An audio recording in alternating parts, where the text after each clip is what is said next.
It's Sunday night, and this is the Conjugal Visit on KGFRocks.com.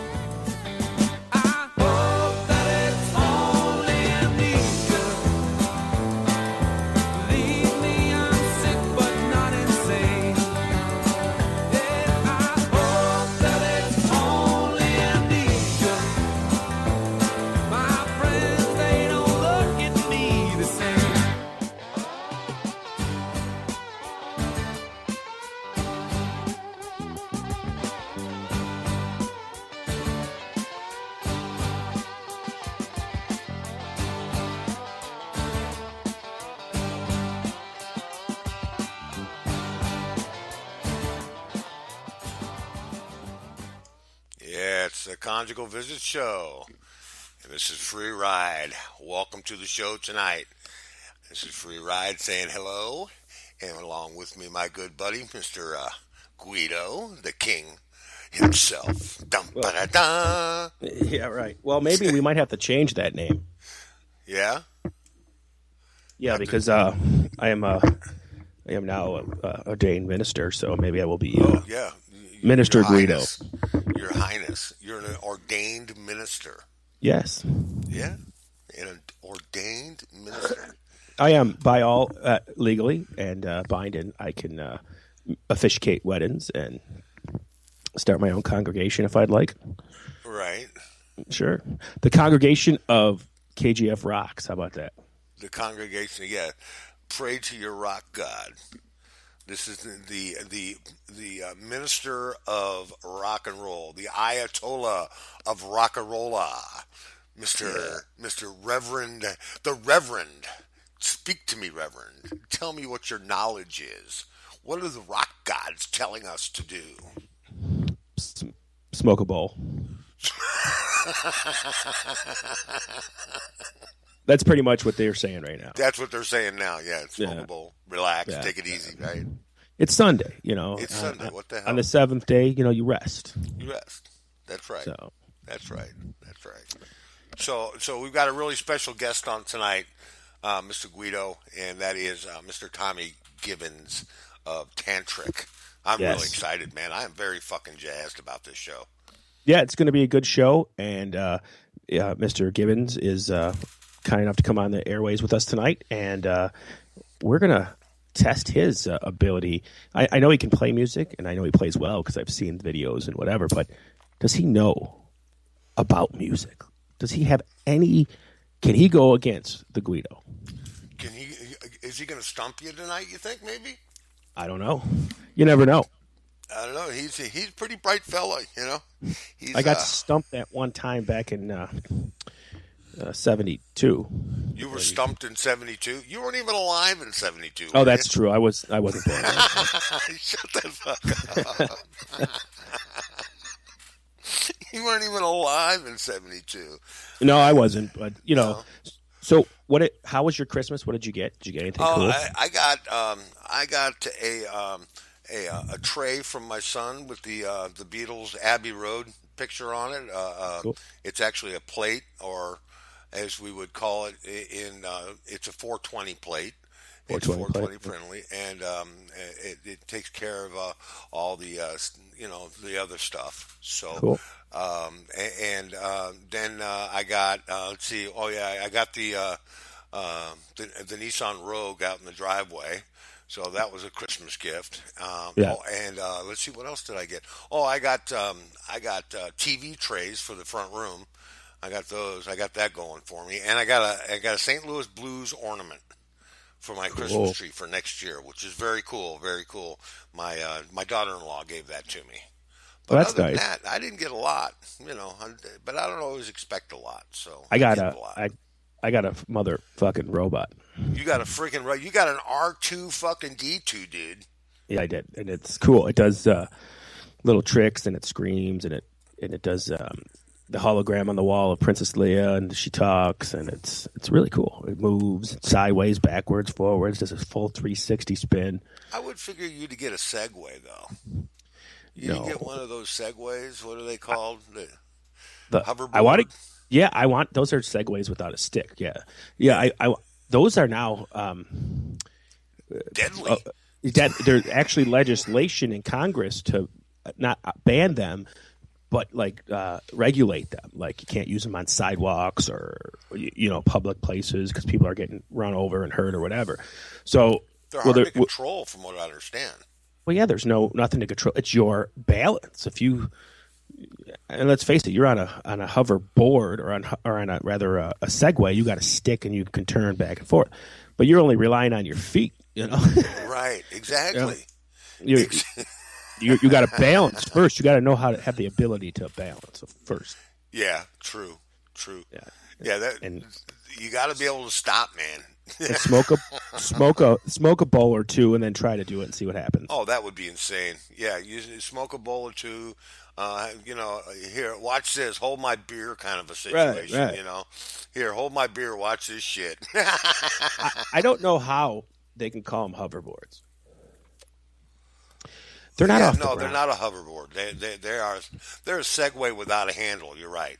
But they're calling them hoverboards, and I think that's a false advertising. It's the new unicycle. I think it's a dual cycle, and I think it's pretty cool. I mean, I don't know how long they last. I hear the good ones last a good. You can go about 10, 15 miles on them. Yeah, I don't know. So, until you got to recharge them. Well, yeah, and it's pretty interesting. I'll watch them and they catch fire now, man. Well, some of them go like 35 miles an hour, don't they? Yeah, they get really hot and they fucking burst into flames and shit. Can you imagine going down this hill in San Francisco and flames flying out behind you?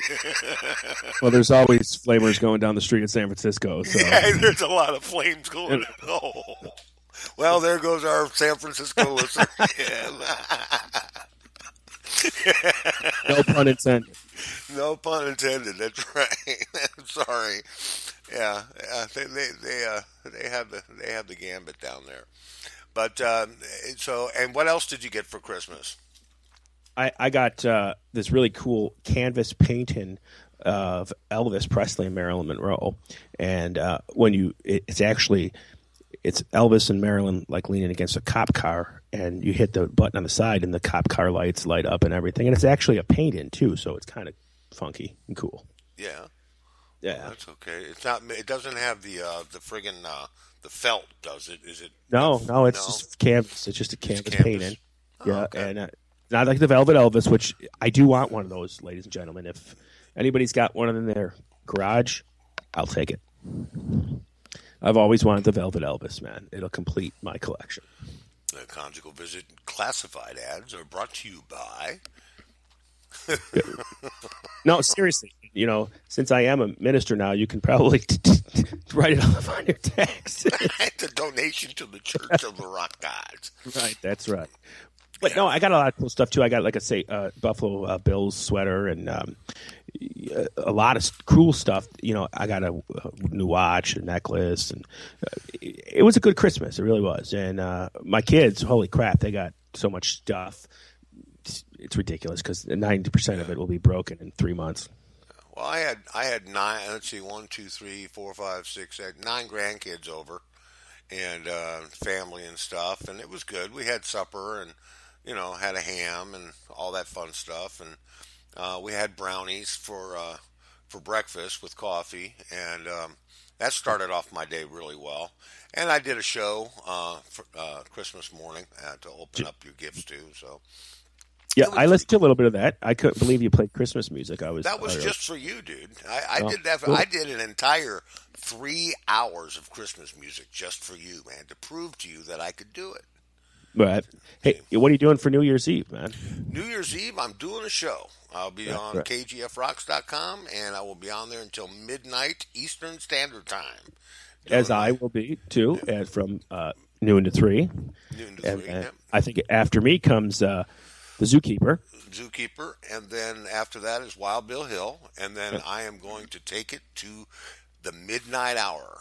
And are you going to cry more? Yeah. Well, no, I'm not going to cry more. I'm going to cry if... Cry. Yeah, I'm going to cry. I'm going to miss 2015. It was a good year. 2015 wasn't too shabby, man. I mean, I was gainfully employed, and that's what, I can say that, like a lot of folks can't, but I enjoy it. I enjoyed 2015. It was a lot of fun. Yeah, it had its moments, definitely. I'm looking forward to 2016, and maybe things will look up for both us and the station, and we're hoping on that. And who knows? This whole, what I'm thinking about? Maybe we can do. We got this show here. We need other people to come on as an avenue to our new talk station here. Now, I know we got Tommy Gibbons on tonight, so we probably have more listeners than we normally do. So if you want to have a talk show, to let us know. We'll give it your talk show. It's that easy. And you can talk about anything you want. I was thinking about doing one, the congregation, Oh, yeah. Why not? That would be cool. You could play snippets of heavenly music and, and praise the gods. Or we could do on-air confessions. On-air confessions. Oh, well, that would be good. You don't have to tell me who you are, Dear obviously. Guido. Yeah, it could be completely anonymous. You will disguise your voice. Yeah, you won't have to disguise your voice. I think that would be a good show. What do you think? I think it would be a great show, man. It would be Dear Guido. Dear Guido. Dear Guido. No, it would be Father Guido. And that's our dude. Yeah, but you got to be careful on the calls, man. I mean, you got to be really careful. You might tell somebody to, go ahead and jump off the friggin' bridge or something. I didn't say it was the suicide hotline. It's the sins, Hey, I had, whatever. I smoked a joint or whatever. If it's a sin to you, call in and share it with us, and we'll help you get through it. I don't want you to call me in if you're going to kill yourself. No, that's 1-800-suicide or something, whatever that is. Yeah, you can't handle that. No, I don't think I could handle. I don't think I could handle that. I mean, if you called in and that was the last resort, I would help you, talk you down for the ledge. But call right now. I don't care. Yeah, I don't care. Tell us your sins. Hey, come on in. And if you're on the page at Spreaker, you can come in and you can chat with us if you have any questions. Of course, we ask this every week. It's been 7 shows. We're on our 8th show now. We still haven't had anybody come in to chat and say hi. No, they will. They will eventually. I know they will. They'll find it in their souls to come out and just be a part of the show, because that's what we really want. Yeah, we do, and I don't care if you call in to make fun of Free Ride, because that's what we do anyways. So feel free, call, make fun of them.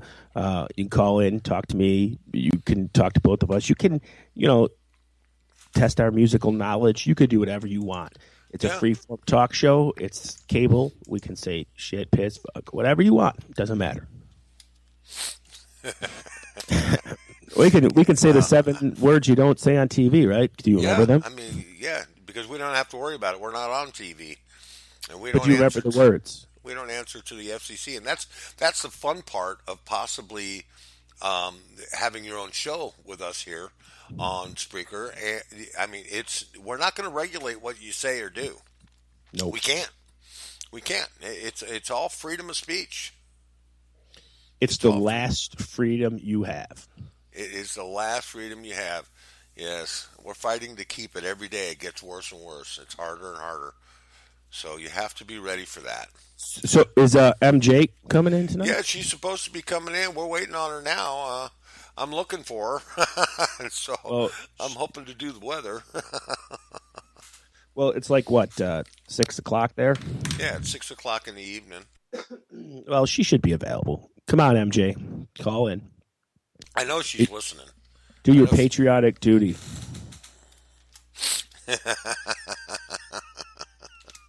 Do your patriotic duty. We need the weather. We do. Really lousy weather here in the Midwest. I'll tell you the weather right now. We're having floods here. Oh, are you? We're kind of okay, warm, but we're supposed to be getting a really bad lake effect snow coming, which I told you before sucks because the lake is not. There was people out on their boats last week, so when that the water's really snow, warm. Yeah, when that snow hits, it's going to be horrible here in Western New York. Heavy. And it's not like we haven't had it before, because last year we had like 7 14 feet, whatever, jump onto us in 24 hours. We're used to it, but it just kind of sucks that we went through all this nice weather just to get this shit that's coming. Yeah. Well, speaking of weather, we have our weather girl coming in. All right. We're gonna bring Mary Jane in because I miss her so much. It's been 2 weeks since we talked to her. Is she there? Yeah, she's coming. There Hello. she is. Hi, MJ. Hi, how are you guys? We're good. Great. Yeah, Merry Christmas. Merry Christmas. You guys have a good one? Yeah, I did. And Guido had an especially good one. Yeah, I did. Good one. I'm Christmas glad. Christmas can be fun. Did you have a good Christmas? I did. I spent it with my family like we always do on Christmas Eve and had a lovely dinner, opened gifts at midnight, drank, and got stoned a lot. Oh, very cool. Sounds like the same time I had. Right? Mary Jane 420. Yeah, that's the name. You can't hide behind that, can you? No, you can't. So how was your guys' Christmas? What did you guys do?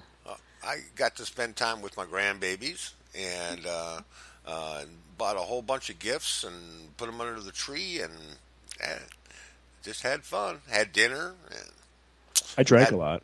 I had one day off.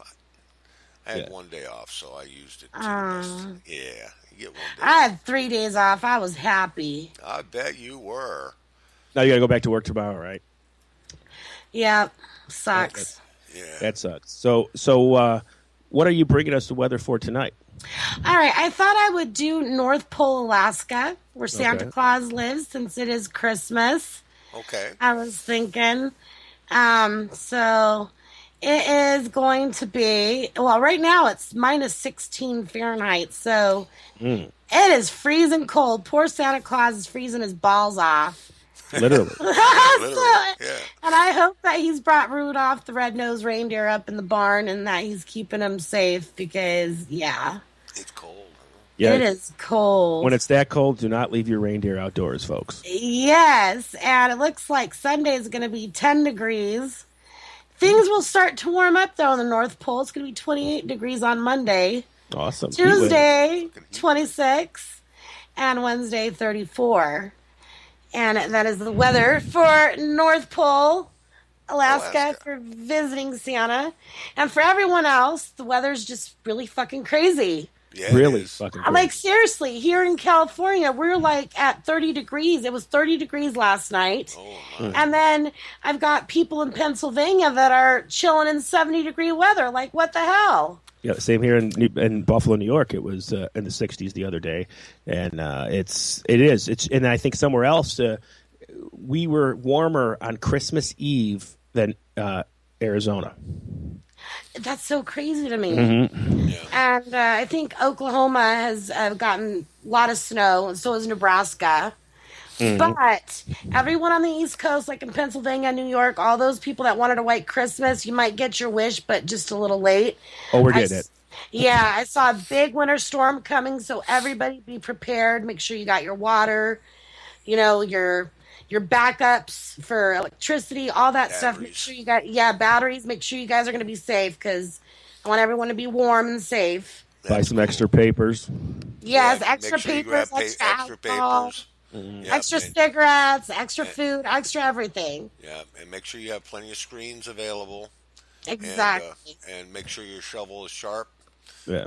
And do you guys have this problem too, like going around to your sinks in the house and finding that the fucking screen's missing?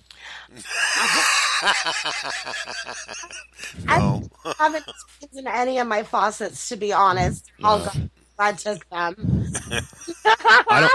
I don't have any more either, so, Yeah, all my screens are gone. Yeah, I have a screen in the house. But I don't think they make them like that anymore, do they? Them fucking people. No, you can't take it out anymore, I don't think. I know, it's stupid. Yeah. I used to love what we were doing with them. When you bought a new one and you got two of them in there, the backup one.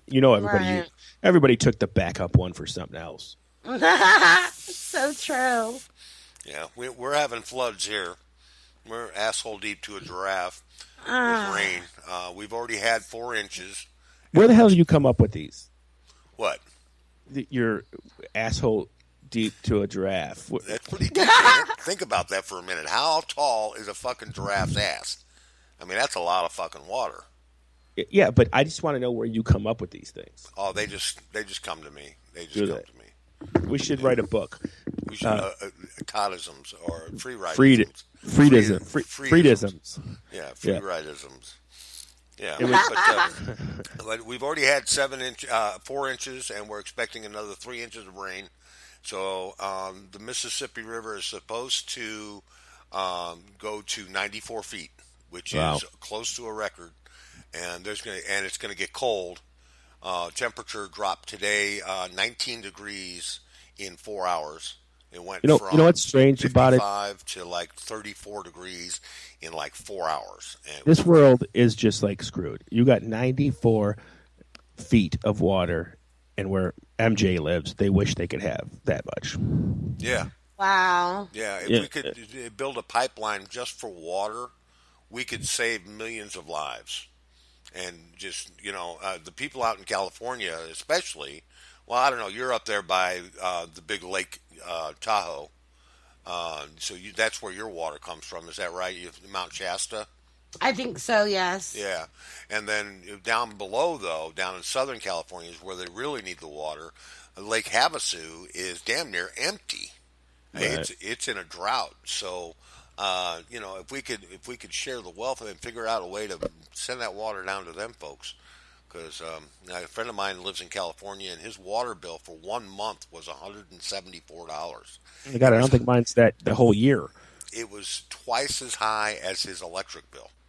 That's how much water is. So he doesn't water the grass, and the neighbors complain that his grass is yellow. He says, "Fuck you pay my water bill, and I'll turn the water on." My grass is yellow too, but just because I have a dog. Yeah, watch out where the huskies go, right? Right. Yeah. Yeah, no, we have to watch our water here because, well, technically we're still in drought, even though we've been getting some rain. Right. But it happens there almost every single year, doesn't it? Well, to be honest, I've lived here my whole life, just about, obviously. But, yeah, the last 4 years, we haven't had really much of any rain, and this winter is the most rain that I've seen in 4 years. Well, that's a good thing. Yeah, so, before this, the rain started coming, probably it rained 3 or 4 times in 4 years. That's not good at all. No, and it's not good for those oranges either. That's... Yeah, we have oranges, we have, pistachios. A lot of the crops come from California, so our poor farmers, they've been really struggling. Yes, it's true, and people don't realize how much dependency, water is. And, I mean, you do realize, but you don't care if you don't live in that state for some, you know what I mean? Like people in other states are like, oh, I got water, who cares, and that's they should come up with a plan, like Free was saying, they can ship water from the north to the south and the west, no problem. They could. They do it with oil, right? Why can't they do it with water? I tell you what, though, all those states saying that they don't care are going to start caring when all the Californians start invading their states and trying to come live there. That's right. And there's no room. No. We got room here in Buffalo. Come on here, folks. Buffalo. Yeah. It's colder than a well digger's ass. If you promise to get me stoned, I'll be there. Bring it. Hey, we got rain. Trust me. we got plentiful harvest here, And I think... I can't remember the date, but in January, medical marijuana will be illegal in New York State, too. So, oh, that's awesome. Finally. Damn, my damn back is acting up. I need to go to the doctor. I just don't get why they don't fucking legalize it. Just, in general. Just legalize it. Start taxing it. Every state can make so much money. Right. They just have to figure out how to stop the rogue farmers. That's why it's not legal yet. As soon as they figure out how that they can monopolize the market and not let John Q. Public grow their own, then they'll legalize it. Because right now it's too easy for any of us to make. Exactly. And how do you stop it? If you legalized it one day? Oh shit! I ain't gonna buy that. I can grow it in my backyard. It's legal now. That's true.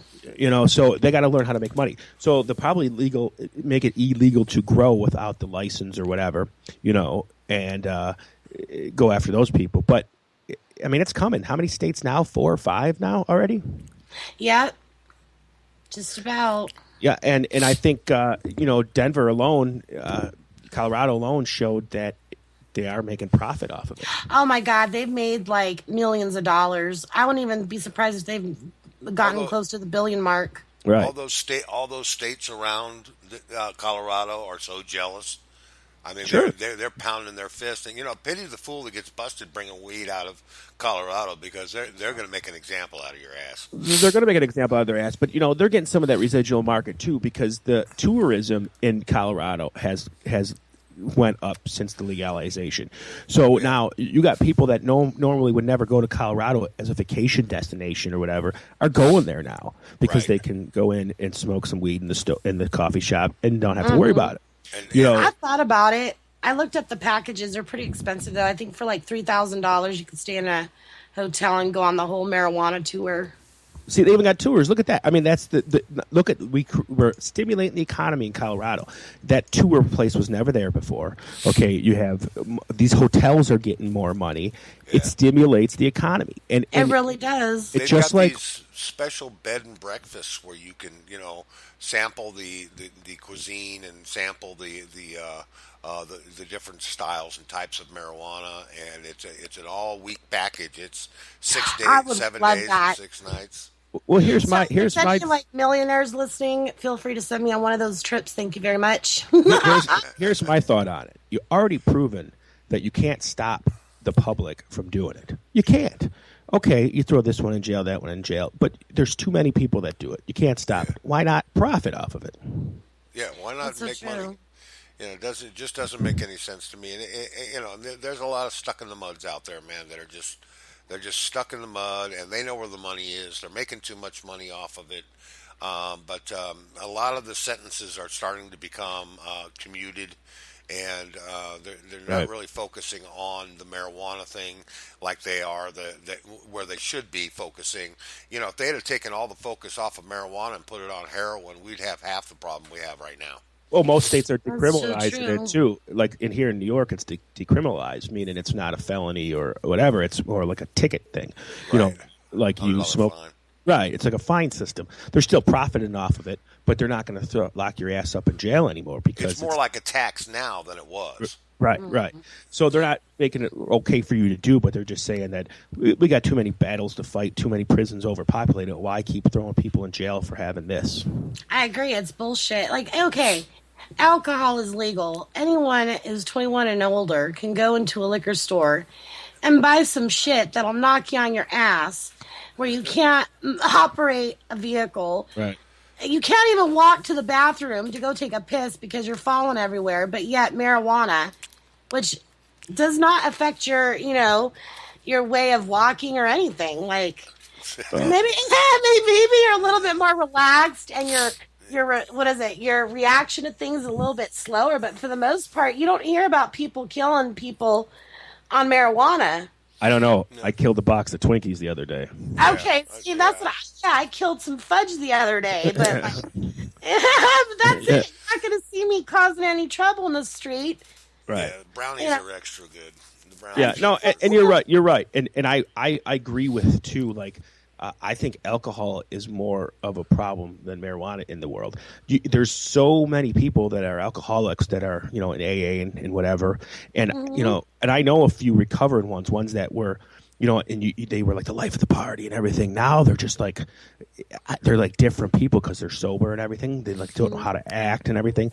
Alcohol is definitely a worse problem, I think. But you know what? They tried making alcohol illegal, and look what happened. The mafia just said, "Okay, thank you." The same thing that happened with the making marijuana illegal has happened. How many lives has that law destroyed? Right. How many people went to prison and got felonies for this stupid little plant? Right. And the lives and the families that were separated, and they dragged their daddy off to jail because he got caught with a couple of a quarter pound of pot.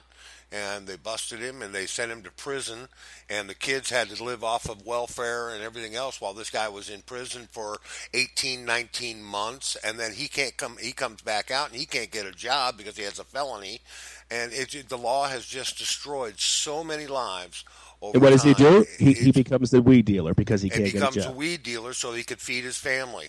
Right. And it's Exactly. a vicious circle, round and round and round. And it's crazy. It just makes me crazy. The laws have destroyed more lives than the actual drug has. And, I don't think drug has destroyed anybody's life. no, that's what I'm saying. I mean, that's exactly what I mean. Oh, everybody says it's a gateway drug. No, alcohol is the gateway drug. More Alcohol, people, I got more drunk people have before I got died stoned. off of alcohol and prescription pills. Yeah, I that used are- to steal my mom's Valiums before I smoked marijuana. Right, and I'm I saying mean- more people died off of legal Stop it. like alcohol and pills than they have off of marijuana. And the thing about alcohol too, you're just not risking your life. You drink a lot of alcohol and you get behind the wheel of a car, you're endangering everybody you come in contact with. Oh, fuck yeah. So Okay.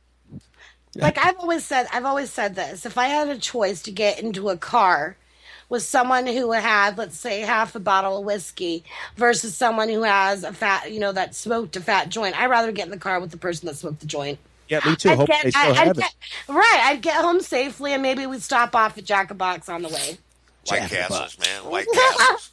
Yeah, I just listened to a George Lopez comedy thing about Jack in the Box, and he says, George Lopez, he's Mexican, he's from California, that 90% of the workforce at Jack in the Box is Mexican. Is that true? I'm gonna have to go with that. And it is because every Jack in the Box that I've went to, hello, you want a yumbo yak with cheese? Yeah, just like that. Yes. Yumbo And Jack. I just wanna- if there's any Latin people listening, soy Latina, so it's okay for me to make fun of my own race. Just saying. Well, I'm married to a Mexican, so that's cool. Yeah, all so cool. it's all good. Well, listen, Mary Jane, I hate to say goodnight, but it was a great conversation. Thanks Thank for you. joining us. Thanks for the weather, and we will see you on January 3rd for a Sounds big good. show. January 3rd is going to be a huge show, so we can look forward to seeing you again at that time. Okay. Well, I hope you guys have a very happy New Year. Okay, and And- same to you. And you be safe. Okay, you going to stay home for New Year's? I think I am. Either that or I might go see Slightly Stupid. I haven't decided yet, so we'll Slightly see. Stupid. Okay. Yeah, good reggae band. Oh, very fun. Sounds I like thought a you were lot talking of fun. about right. I'm sorry. All right, I love you guys. Have a wonderful night and keep rocking. Love you too, sweetheart. Keep rocking, baby. Bye. Good night. All right, now All right. should we So- play a song before we bring them in? or Yeah, should what we- I'm going to do is I'm going to go ahead and throw in Breakdown Okay. by Tantric, and we're going to tune that in, and I'm going to bring in Tommy Gibbons. We'll be right back right after this.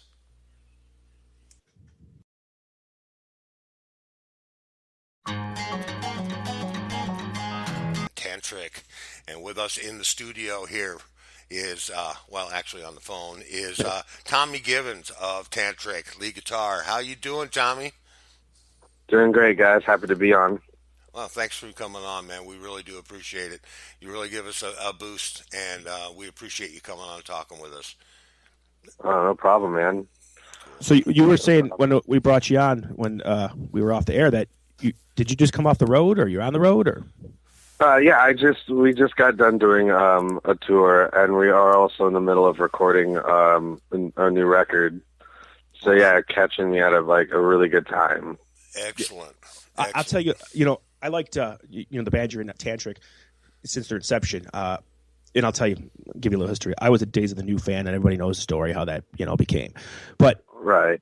once I heard Hugo sing, I didn't care about those guys as much as I did in the beginning, and I thought that he's a great fucking rock singer. Yeah, definitely. Go ahead.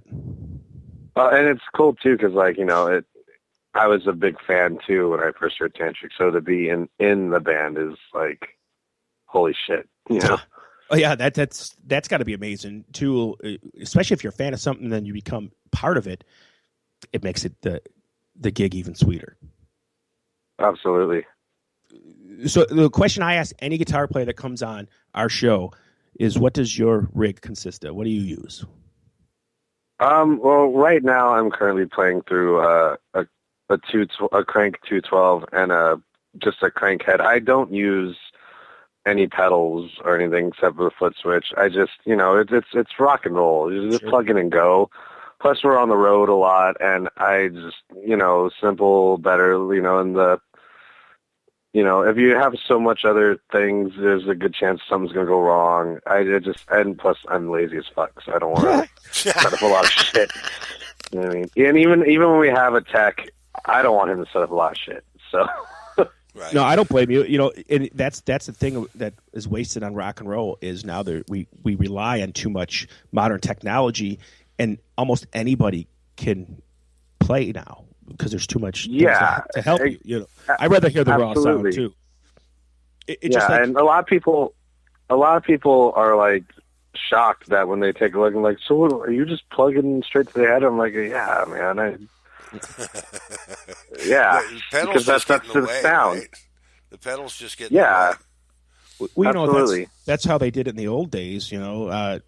Tony from Black Sabbath just plugged into the damn Marshall stack. He didn't do anything else. And the same with Felix Pappalardi from Mountain. I mean, he just plugged into a stack of Marshalls 40 stories high, and it made him deaf. But damn, he was loud, man. So.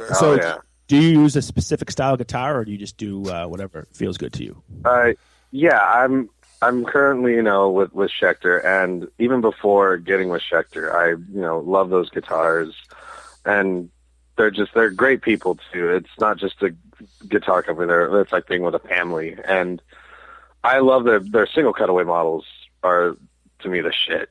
I'm a big single cutaway guy. And they do sound badass too. They got that distinctive sound that each guitar does have its own sound, and people don't realize that unless you play that a Gibson sounds different than a Fender. It really does.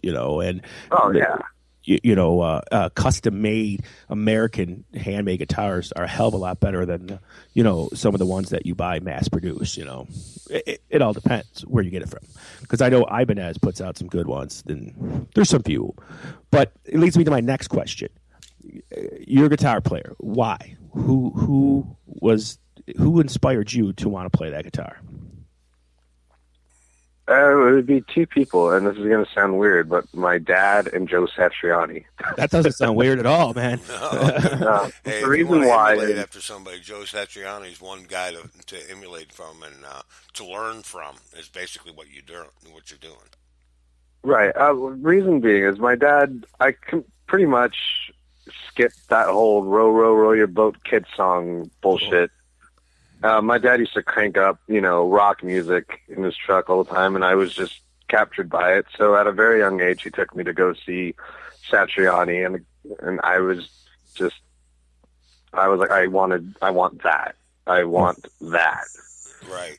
Well, wow, that's kind of cool, because I got a almost similar story, but mine was my dad was always a DJ or whatever, so he always listened to rock too. But when we watched together a movie called Crossroads, and I saw Steve Vai play at the end. That was mine. So mine would be my dad and Steve Vai, and yours would be your dad and Joe Satriani. That's pretty cool. Yeah. And you can't go wrong. Joe Satriani doesn't suck. Okay, so that's not a bad influence. Yeah, not bad. I tell you what, though. Go ahead. You said you were on tour. What cities did you hit this time? We started off in Detroit. We played. No, I'm sorry. We started off in Rhode Island, did a one-off. Then we went to Detroit to start working on the record, and we played at the Machine Shop in Detroit. And then, now I'm drawing a blank. We hit majority of the West Coast. Then we hit a few dates in Texas. We played Florida. We were all over the place in this tour run.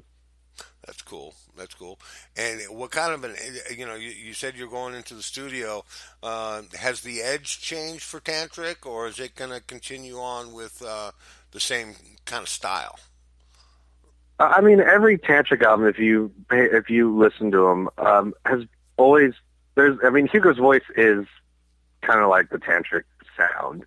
Right. But if you listen to each individual album, it's always been kind of different. It's always evolved. Right. But I think with this new record, it's going to be a bit of what the old fans want, but it's also going to draw in a lot of new audience. And that's the key. That's right there what you want to capture. And, I've loved every single – you're right. They do change some subtly, some drastically from album to album. And the only thing consistent with the whole Tantric thing is Hugo's voice. But I'm all for that. I love when different directions are done. Why do you want the same cookie cutter cutout all the time, Yeah. Right. The only band it ever worked for was AC/DC. Anybody else it didn't work for, and I still don't know why. But it works. Yeah. But it worked. Well, Thin Lizzy was the same too. Thin Lizzy did the same thing. But I'm not putting AC/DC down. Don't get me wrong. Good for them.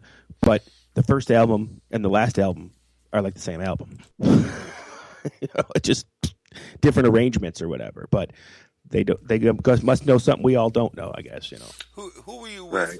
Right. Just tell us who you were with just prior to coming on to Tantric.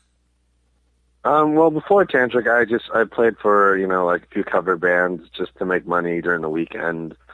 Okay. And then before that, I played in a local band called While She Waits. Which, funny story, the singer of that band is the one who helped me get my name into the hat to get the audition with Tantric. Then Luch, Tantric's manager, is what who pretty much got me the job. Cool. Okay. Excellent. Were you surprised? Was it like, fuck yeah?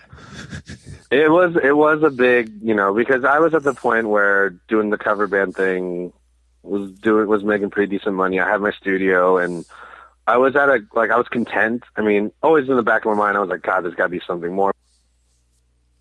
Oh, yeah, definitely, yeah. But do we lose him? Yeah, we lost him. Uh-oh. Okay, get him right back.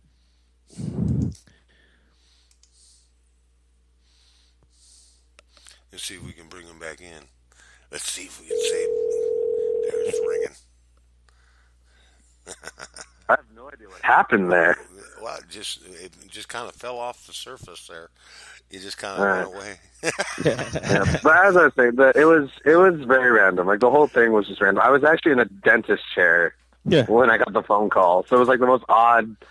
My old lead singer for my old band, his name was James Cole. He called me. He's like, "Hey, haven't talked to you in like forever. Do you want to audition for a national touring act?" I'm like, "Oh man, this is kind of an odd time. Who is it?" Tantric. I'm like, "What?" As the lady's about to drill my fucking mouth, I'm like, "Can I call you back?" Or is this a one-time call thing? But yeah, it was a very. It all happened so quick. I mean, even just everything happened so fast. I'm still kind of trying to take this in. I mean, the fact that I went from playing in 2-bit cover bands to all of a sudden writing for one of my heroes is holy shit. Well, I would do the same thing if my hero in radio called me. If Howard Stern called me to be on his show, I'd tell my partner here, "Adios, muchacho, I'm gone." Because that's who I, place, motherfucker. Yeah, but that's what I'm saying is, that would be cool to work for you here because in the radio world, that's who. Shit, I want his fucking money, Howard Stern's money, for what he talks on the damn radio and he makes $1 billion.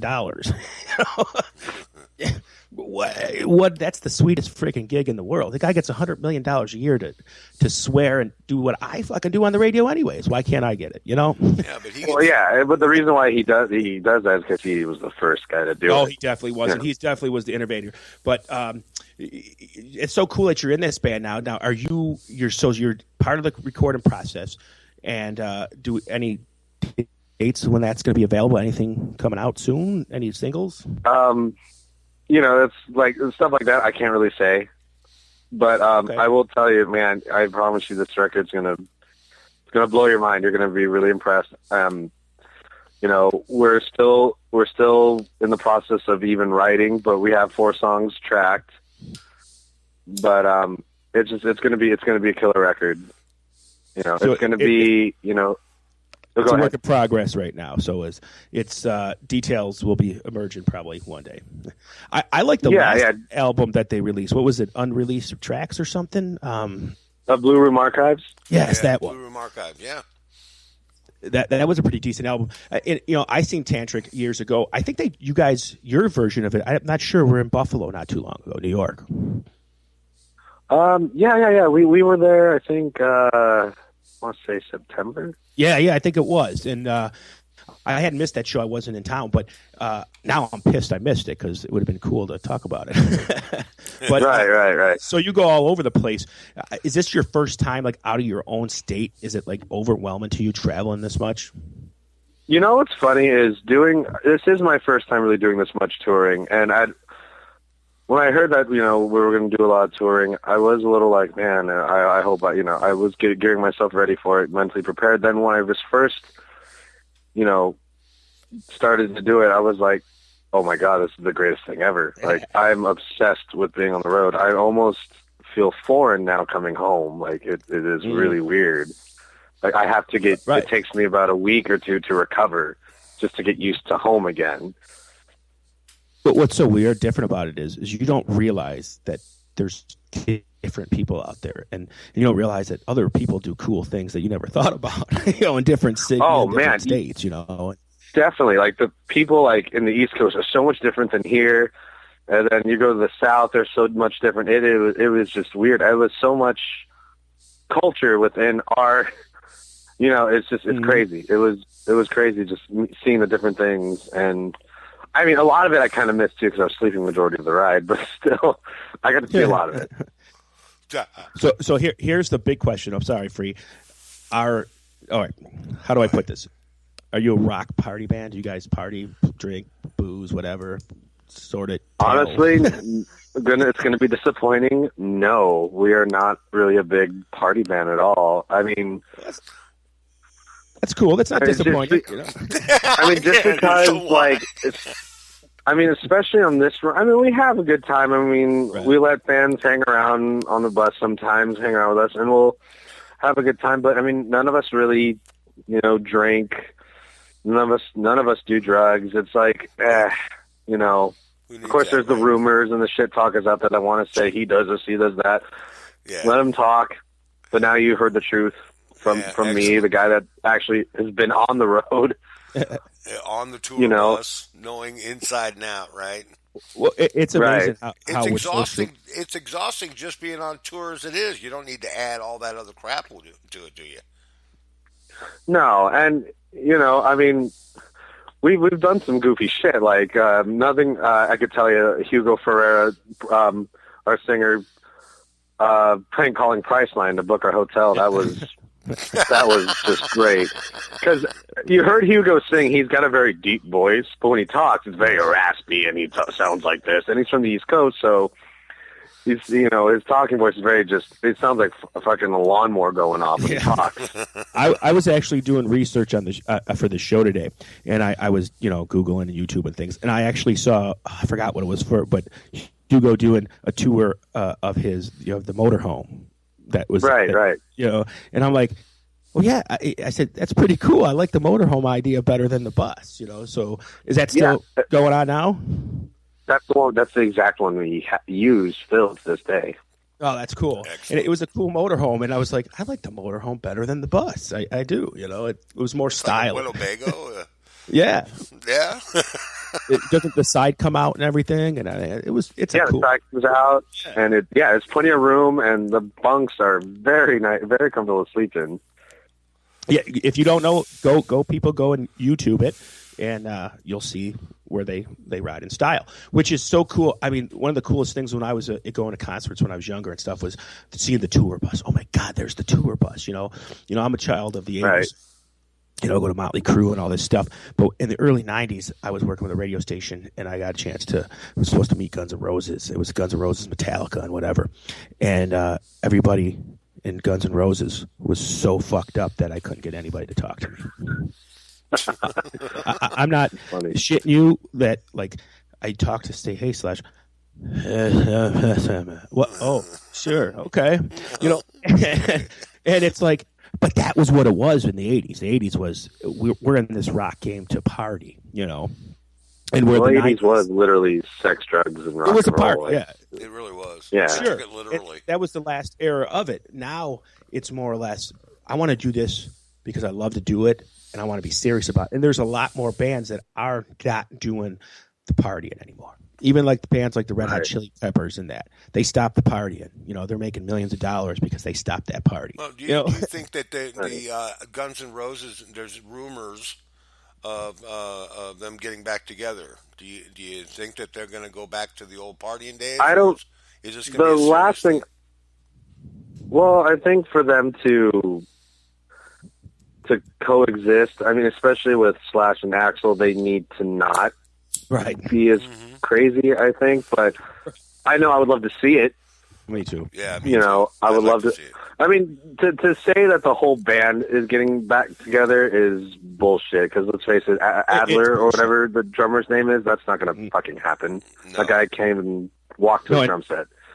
But No, not even. I mean, Matt Storm. the main pieces you just need Slash and Axl together. 'Cause to me, those are the only two guys. Well, that's To Guns N' me, that Roses. really mattered. It is Guns N' Roses. Right. And apparently Axl is off the cocaine because he put on some weight, man. Yeah. that boy got big. He got off the smack and he found smorgasbords and buffets. And you know what's sad? But this is also what we do here too, Tommy. Is we just talk and congregate. We don't always just ask questions because that gets boring. So sometimes you'll be open to the floor to discussion. Like what I was going to say before is when I first saw Guns N' Roses in '87, it totally changed my life because I'm like, who the fuck are these guys? They weren't playing the I Want to Rock and Roll All Night and the shit. They were playing gritty rock and roll like the Stones used to play. They could have been the best. They could have been the best fucking band ever, but they let the success screw them over. Right. And well, I definitely liked them too over the Motley Crue and the Poison because they weren't they were totally like. I mean, a lot of people want to. Yeah, people want to categorize Guns N' Roses as '80s cock rock. I don't. I think they were way more rebellious. Sure. Than they were Motley Crue and the Poison were. Yeah, they were like more like a punk rock band almost, like rebellious, that type. But they could have been bigger than they were if they weren't a bunch of idiots and couldn't get along. Well, I've got a message out. I've got to send a message out to Axl Rose and to Slash. Guys, if you're listening to this show right now tonight, you better do a free show in St. Louis because you owe it to us. Yeah. That was the theater scripts. When Axl took a dive off the stage that night and ended up having over 200 people locked up in jail and 18 people put in the hospital with life-threatening injuries. Dude, that's rock and roll, man. That's rock and roll. But they roll. owe St. Louis a free concert. Hey, it was on the second song, man. On the second song, he jumps off the stage and starts a fight. And there's 15,000 people in this place, man. You never heard about this? No, I never heard of that. Oh, look it awesome. up, man. Yeah. He got sued for millions on that one. It wasn't the only place, too. It happened that year in Toronto. It was during the Use Your Illusion tour. They were just, the show would start at 8. He wouldn't get there till 10. I mean, he was just had his rock star diva attitude, and it cost him. And just that's what another thing too is decisions of your ego and whatever could cost you your whole career. Yeah. Look at that album, last album they did. It took 14 years to make. They sold 1 million copies. Okay, but the album before that, Use Your Illusion, sold 10 copies. So. Yeah. Sometimes you just got to be like you guys are, like how we feel you are. Is you just do it for the love of music, and it's like that's what it was all about in the beginning. Why can't artists keep that? Let me ask you, how are the crowds, man, at your shows? You doing pretty good, huh? Yeah, what's funny is I come to realize that Tantric has a very loyal following. Mm-hmm. Like people, some of the crowds weren't the biggest, but they were there to see Tantric, and they know every word to every song, and it's crazy seeing that. Like, especially for me, not really ever experiencing that. It was just nuts. I was like, wow, these people really want to see this. The Tantric Mafia, correct? Right. And that's cool. You know what? And those are your people. You know, when you get those kind of fans, those fans don't go away. Those fans, you know, I'm sure there's the fans that bought Breakdown, and that's the only Tantric they know. But yeah, you're always gonna have those. But right, and they wait for that one song. But there is a lot of people out there that know the other songs too. Right. And same here. We play them here. We play, I can't remember how many songs, but we play at least 8 or 9 Tantric songs in regular rotation, if maybe more. Right. And you know, yeah, we have Breakdown in there, but I like when the other ones come on, you know, and something that's a little different. And that's the problem with some radio today is they don't play. If it's not a hit, they won't play. We find that bullshit, and we don't do that here. So we'll always play Tantric. That's what I'm saying. That's good to hear, man. That's awesome. New stuff comes out, we'll play that too. Yeah, we'll be putting that in too. That's for sure. So here's a question for you. Now, Hugo has been on the road since what they come out in early 2000s, correct? Or was it? Yeah. Okay. So is he cool to tour with? Is he a cool tour mate? Yeah, you could definitely see like he's like pro. Like he's been doing this for a while. You can definitely yeah. He's so cool when he does interviews and shit. I think, this dude's pretty cool. I'd like to meet him someday, you know. But I definitely want to see it next time you guys come back to the East Coast. I'm definitely going to be there, and I hope it'd probably be when this new album hits. I would imagine do another tour, correct? Absolutely. Oh, absolutely. And that one will probably be bigger than this one, I would imagine. Yeah. I mean, we'll definitely be pushing this. Yeah. So, is there any thing that you found different now? Are you like being in a business band? Like before, you were in a band, you're playing on the weekends, like you said. But now this is an actual business thing. Does it flow? Does everything flow? Is it like you see on TV where everything's just magical and wonderful and everything's perfect? Or is there problems? I mean, there's always going to be bumps on the road and whatnot. But I will say, like, this is much. I mean, difference between this and being obviously in a local band, I don't have to worry about selling tickets. I know I'm going to get paid. Right. You know, then fans are there to see, you to watch you play your music. Most of the time when you're in a local band, they've seen you about 1,000 times, so they're there to hang out with you and probably drink a beer with you and smoke your weed. So, you know what I mean?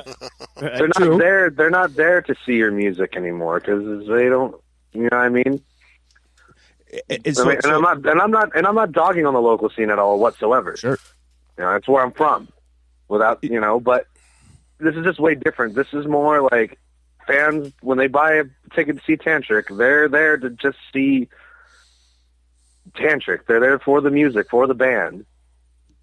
Yep, and they pay the money. Like you said, a lot of the local scenes, you gotta sell tickets to even make money, and half the people don't even sell them; they just give them away. You know. Hey, right. Tommy. Right. Tommy, I got this chick named Karen in the chat box over here, and she says the machine shop is in Flint.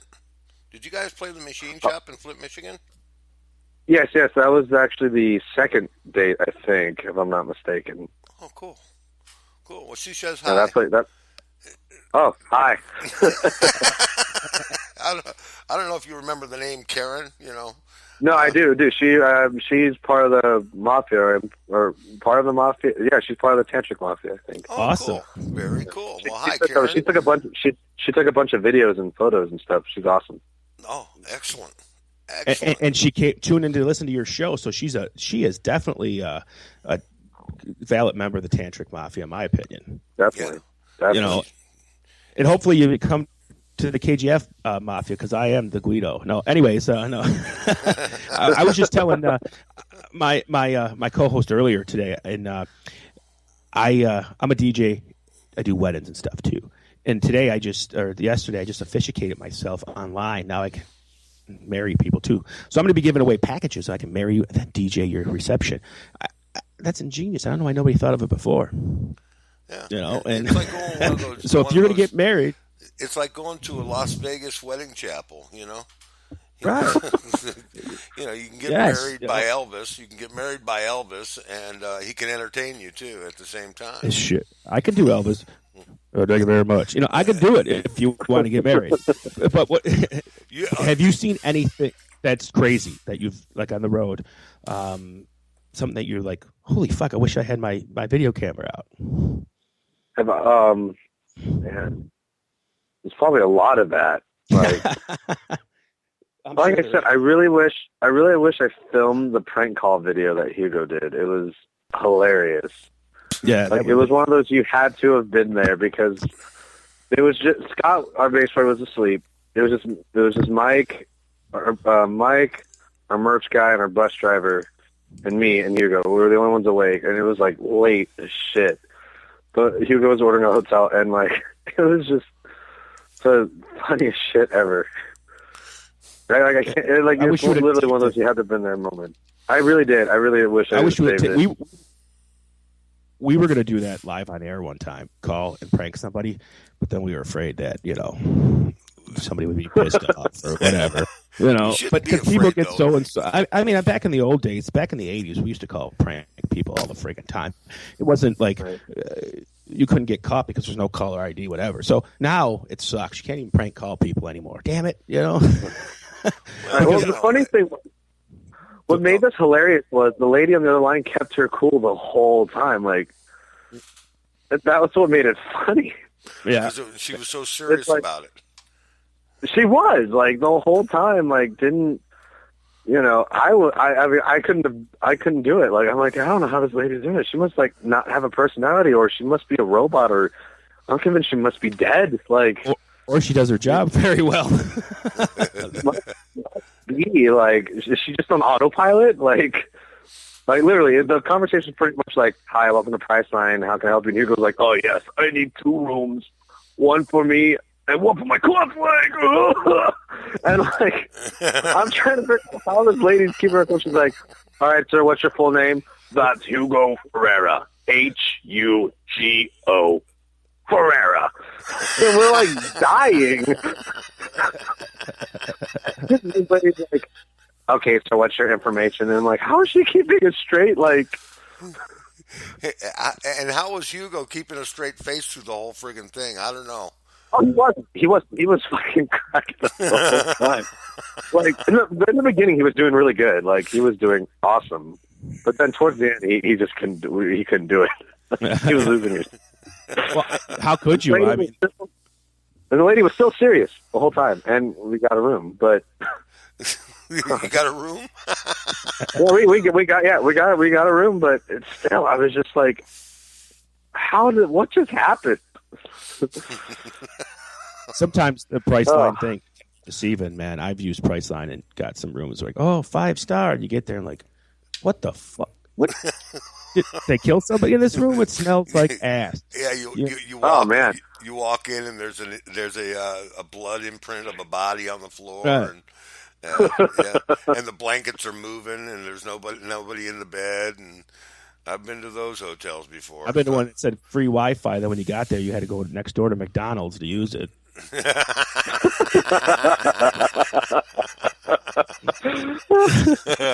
So sometimes those people lie, man. If I owned like a shitty motel, I tell all my friends, just fucking give me 5 stars and say something cool about it. I would. Yeah. Why not? You have all these things. Come in. I know you hated it here, but give me a break. You get there and it's the Bates Motel, and then the fucking thing, you thought it was like paradise. The thing that makes me mad is because I love food, like most people do, but I love food more than like normal. Is I hate the free breakfast, and you get there, it's a fucking muffin. Oh, that sucks. Or a bowl of Captain Crunch. Yeah, that drives me up the wall. When I see free breakfast, I expect to go down there. There's eggs, bacon, hash browns, and like fucking full spread right there. That's what I expect. Yeah, I went to one Don't time fucking where it was make your own breakfast or whatever, but they didn't tell you it was make your own fucking breakfast. They had the waffle thing there, you had to pour yourself. They had a little frying pan if you wanted to fry an egg. I'm like, what is this? And of course I made my own breakfast because I was hungry. But you're right. You don't want the muffin or the donut. You want a goddamn breakfast. You want some bacon, especially you need the bacon. The bacon. No, right. For me, no breakfast complete without the bacon. But does it suck though? Sometimes I traveled a lot in that. Sometimes different hotels are great. Sometimes they're like, what the hell is this? I went to one time where I had a smoking room, and the guy said, "Oh, I booked it." He goes, but I got one smoking room, but the only problem is there's no running water there. I'm like, you can't fucking sell me a room with no running water. Yeah. That's okay. Put me in a no smoking room and I'll open the fucking window. Yeah, that's what I did. But he's going to give me a room with no water. What the hell kind of shit is that? Have you stayed in any of those on the road? The worst hotel I ever stayed in was in the Philippines, and the girls in the back room were. You just said Philippines. That says it right there. Yeah, Right. The girls were in the back room, and the place was called the Buzzard. And, geez, the name. Yeah, actually, the guy that owned it was a former American sailor from St. Louis, and I just happened to be out there. It's in Subic City, and I go out there, and he's playing rock and roll and stuff like that on the as a DJ kind of a thing set up, with the bad company and all that stuff. And he says, "Hey, yeah, man, you want a room and stuff?" He gave me a room for free. I really couldn't complain. But I get in the room and I look up, and there is a cockroach on the ceiling the size of a rat. I mean, wow. This son of a bitch was big, and they can fly. In the Philippines, they fly. And it scared the hell out of me. Oh, my God. And the girl says to me, it's so funny, the girl says to me, "Oh, it's okay, Joe, no worries." I said, "Get that fucking thing out of my room." So... Yeah, it was pretty crazy. So what kind of anything crazy happened on this road trip for you? Yeah, besides the prank call, anything crazy happen? Did you get hit on by strange girls or anything? Of course, he got hit on by strange girls. There's a lot of crazy things. I could tell like another story, but my drummer would kill me. But I feel I owe it to him because he put me through. All I'm going to say is this. We were promised a ride back to our hotel, and it didn't happen, so my drummer and I end up walking 2 to 3 miles to our hotel. Oh, no. Wow. And it's all his fault. All 100% his fault. Did you have to run the whole way from the fans chasing after you? No, I wish. No. The only good thing we got out of it is halfway to the walk, we stopped in at IHOP. Thank God they're open 24 hours. Right. That was the only good thing we got out of it. But, food. Can't beat the IHOP. See, my when I'm on the road, Denny's is my go-to. Gotta have it. You know what's actually pretty good is those pilots. I mean, because they're good for the bus too, because we can park our bus there. But the food there isn't actually. I mean, it's hit and miss, but it's hit and miss. But the majority of the time, they got decent stuff in there. Plus, if you buy gas there, you get free showers, which is awesome. Yeah, you can't beat that. That's all it is you buy the gas, get free showers? That's cool. No, well, I think it's like, because the bus takes about $100 just to fill it. Oh, sure. So I think if you have to spend, it's $100, then you get a free shower. But that's how much we need anyways, so it works out. Yeah. Yeah, and they literally have shower stalls and shit. It's not like when people think truck stop showers, they think ew, but actually, it's literally you go into a room and it's actually like a decent shower. It's not like it's clean. It's clean and it's nice and it's amazing. And after on the road sweating all day, I don't give a shit if it's a garden hose. Yeah, I know. Right? So it's as long as it's like at least a little hot, that's cool. And those are the things that you gotta endure on the road. I would imagine. We can't all. I wish we all could be like Led Zeppelin, get in the jet, and just be to the next city and whatever. But that doesn't happen anymore. You know what I mean? It doesn't. That's not the scene. The excess of the 70s and 80s is gone. Now all bands pretty much travel the road. Young bands on buses and Winnebagos and whatever. And that's the way it should be. Hit the road, get to the people. Because then you get to spend more time in those cities, I would imagine, too, because you're driving the bus. You got to stop every once in a while, right? Right. I mean, I don't know. Personally, I dig the bus. It's just... Do people recognize you, like, if you go to Pilot and that? Or, do they recognize Hugo or the band or anything? Yeah, we've had that happen. We've had the whole, hey, are you guys Tantric? And I almost sometimes want to say, well, it does say it on the door there. Here's your sign. Let's see, I would have fucking said that, but I'm an asshole. My favorite is sometimes we get, so you guys were in Days of the New, right? I'm like, do I look that old? Yeah, right. Oh. Well, see, that's the thing, though, is that people don't understand is that the band changed, and it changed not just now. It was a little bit, right, from the original. Yeah, there's been a few lineup changes. Yeah, in the original itself, they were good, but some of the other albums are just as good without the original, and I think a lot of the people still think it's original Tantric. I don't get it. Why? Because it's been a while, hasn't it? It's been. When's the last time you think it's been the full original Tantric band from the guys? Last time the original lineup, man, I think the last time was like 2004. I got to brush up my history there. Yeah, that's you don't have to know the exact, but the point of it is it's been like 10 years since they've been together, haven't been together, and people just don't pay attention, I guess, because a lot of people don't even realize that you guys are new. And like you said, you don't look like them at all. I mean, at all, Yeah. I think the guitar player used to be blonde, the original, correct? And his pigtails or whatever he used to wear. Yeah, dreads. That's what it was. Yeah, dreadlocks. But that's funny. People don't pay attention. But you aged well then, if that was the case. Well, I mean, I am Asian, and we never get old until we hit like 90. Then it all just hits us at once. That's right.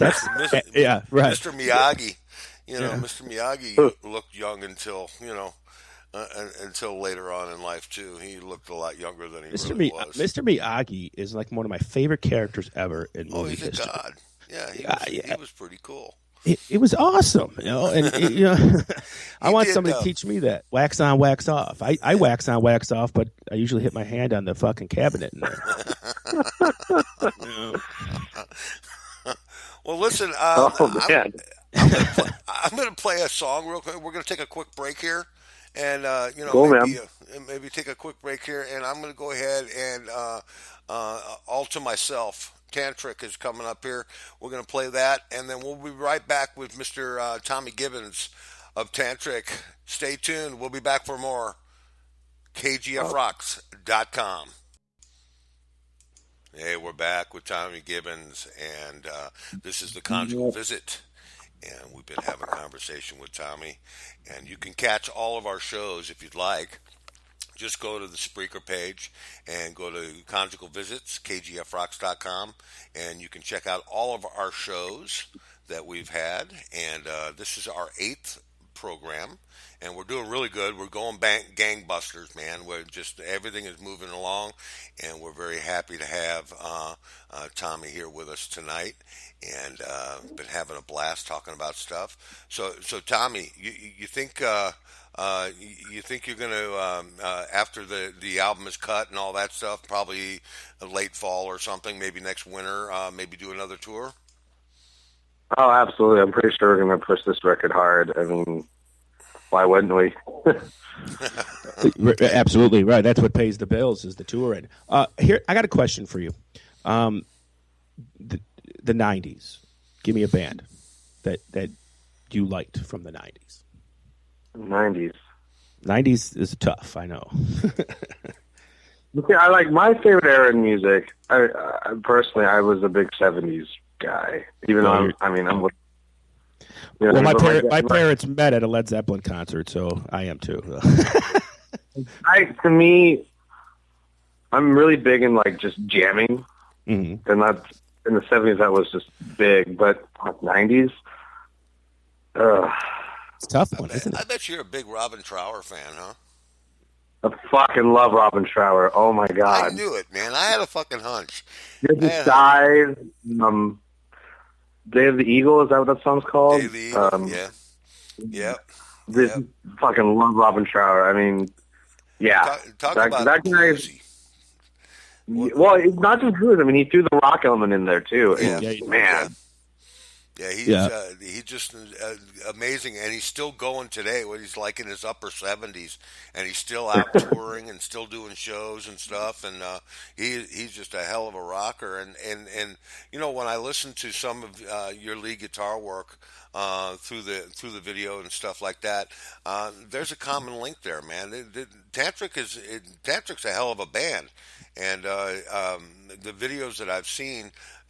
You really stand out, and of course, Hugo does too. What's the name of the, who's on the drum kit now? His name's Mike Smith, but okay. I mean, we like to. All right, so I want to hear a funny joke. When Mike first got into the band, he's gonna kill me for this. Go ahead. Hugo thought his name was Mike and his last name was Hunt. We had a DJ named Mike Hunt. Do you really? We did. Yeah. We did. Yeah. It was his show was Hugo called literally thought his name was Mike Hunt. So I'm guessing our DJ had the Wednesday show. Can't play without Mike Hunt.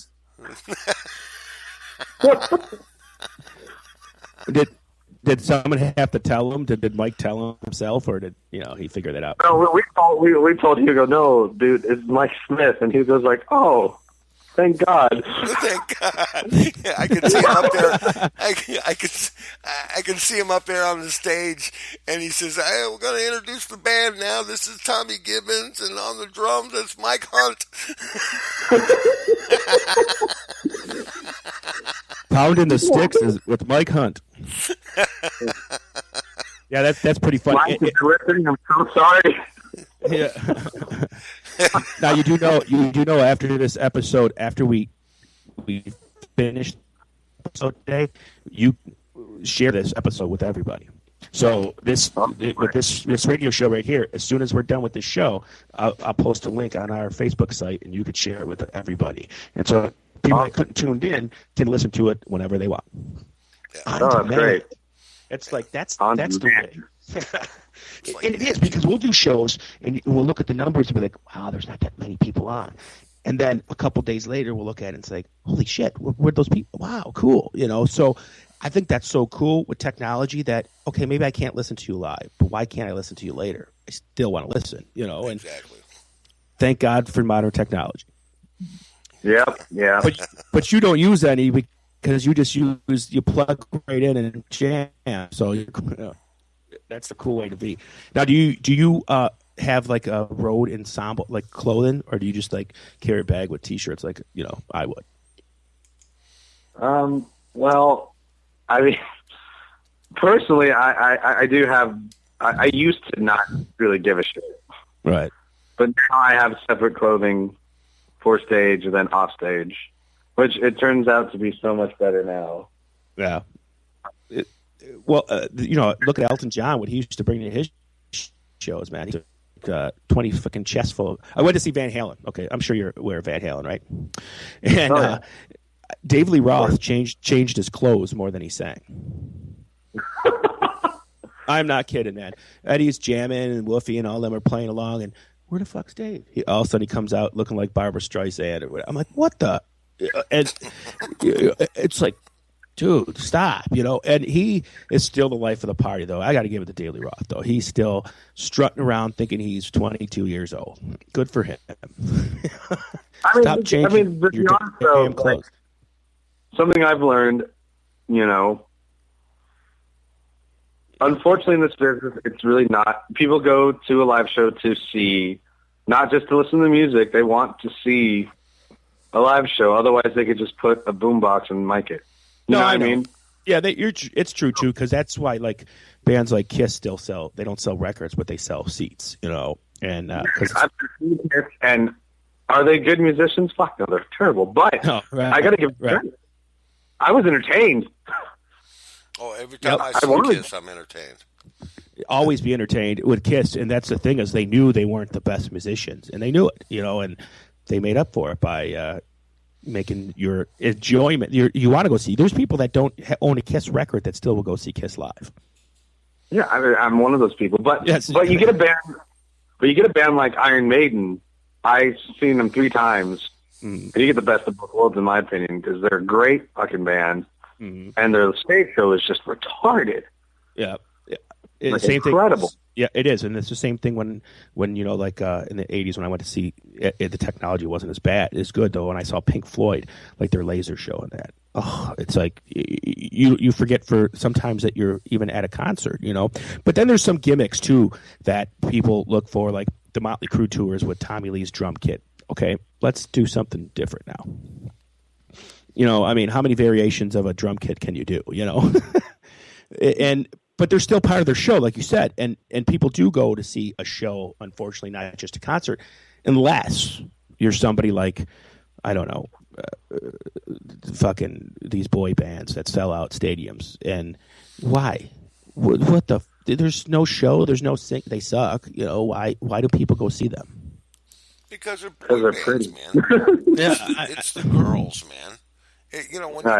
When you go to a heavy metal concert, you go to old, not new Metallica, but old Metallica, and you go to shows like I don't know, like we were talking about with the guys from Hex. It's a sword fight, man. There's more guys in the audience than there are women. And in metal, yes, in metal, that's true. Yeah, but unless you're Iron Maiden. Now, like you said, Iron Maiden, it was selling out stadiums still, and they're old men. Well, Queen was selling out stadiums too before he died too. So it was Freddie fucking Mercury. He was one of the greatest vocalists of all time, arguably.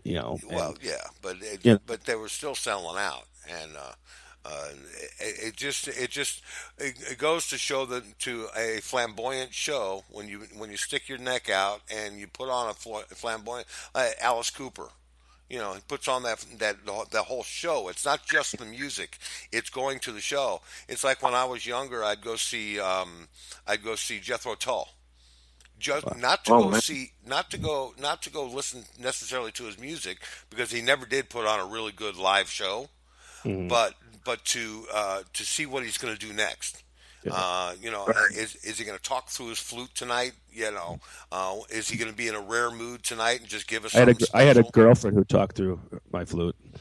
Oh yeah. Your skin flute, yeah. But here's a question. Here's a question I got for you. You're on the road now. You already met Hugo. He's a celebrity. He's a star. Have you met anybody else that, like, on the road or since you've been with Tantric that, like, oh fuck, that's cool? Like any other stars? Not yet. I'm still kind of drawing like a blank since the tour. Maybe I have, and I don't remember. Like I get hit up now. What the fuck are you with? You don't remember me? I mean, to me, I met Jason from Emperors and Elephants, and I actually like that band. Cool. No, I'm not sure if anybody else knows them, but I like them a lot, and they do have a good following. So to me, that was pretty cool running into him. I know your memory is not too great on the tour right now because you have to, sit back and relax and think back on the tour overall. I remember never good periods, so this is just... It's a lot to take in, I understand.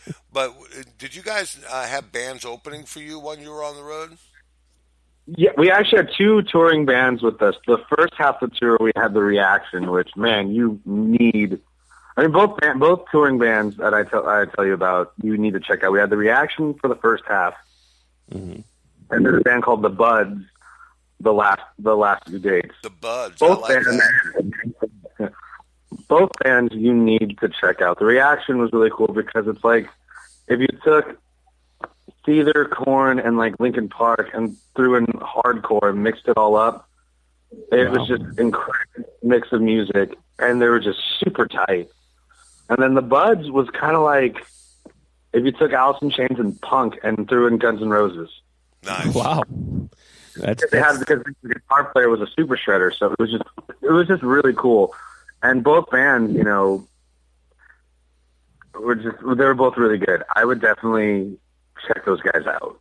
Well, I did. I wrote them down. I'm definitely going to look them up. because they're always looking for new things to play here. So yeah, definitely check those bands out because man, it's always cool too because like a lot of times with touring bands you're always kind of like unsure like oh man how's it gonna be. These guys just tore it up. It made me want to step up my game. Because there's always a little bit of competitiveness there. Sure. Oh, I've been to shows. I've been to shows where the opening band just blew away the main act. Oh yeah, there's tons of that. Yeah, I actually did that too. I went to see ZZ Top in the early '90s. This band I never heard of opened up for him called the Black Crowes, and I was like, "Holy shit, who are these guys?" So sometimes seeing opening bands are pleasant, and other times I've seen bands where like, "Oh my god, these guys should get off the stage now." You never know. Well, but usually you pick a band to tour with you. You're going to like the band. You don't pick just crap when you pick the band to tour with you. I'm sure of that. Well, I'm actually not sure really how that works because I didn't even really know. Like, I didn't even know there was a band going with us until like the first few shows. I was like, wow, this band again? What does it get? Oh, they're on the road with us. They're following. Damn it, these guys are stalking us, That could happen. Why not, right? No, you never know, right? Along for the show. But no, you never know. There's some crazy people out there. But definitely, we love having you on tonight. And I love the Hugo story with the price line. I wish you would have recorded that. That would have been oh, man, epic. It was awesome. And next time, just get that phone out, man. And some history, and I love that you play Schecter too. Great guitar. Yeah, love that guitar. So you're endorsed by them now, or are you playing them exclusively? Great. Yeah, awesome. Shout out to Love, who's the artist relations. He's a great guy. Has done a wonderful job of taking care of me, and he takes care of all of his artists. Cool. That's awesome. Well, listen, Tommy, we're going to say goodnight, and I want to personally thank you for coming on the show and hanging out with us tonight, and being patient and being able to come on the 27th at the end of the tour. It's very exciting for us to have you on board tonight. I can't express in words how awesome you guys sound, and we're really looking forward to your new cuts, man. Awesome, man. Thank you for having me, and man, we'd love to do this again. Okay, sure. Maybe next time you can bring Hugo along. Oh, yeah, that'd be awesome. I'd love to talk with Hugo for sure. Let him know that we said hello, and we wish you best success in the studio, and we look forward to hearing from you guys a lot more. Sounds great, man. Thank you very much for having me. All right. No problem. Good night, big guy. Rock on. All right, man. Thanks, man. Thank you. All right. Wow, excellent. What a guest, huh? That'll go down as one of our best guests. That's definitely. And it was inquisitive, and he was definitely part of it's his first tour. I mean, I can't imagine being on the road from playing in bars to all of a sudden, sleeping in hotels every night. And it's almost like the rock star thing, that movie with Mark Wahlberg. He was in the band one day in the bar, and the next day he was playing a fucking club stadium and recording an album. That's pretty freaking cool. That is pretty cool. That's a part of what rock and roll is, though, man. I mean, yep.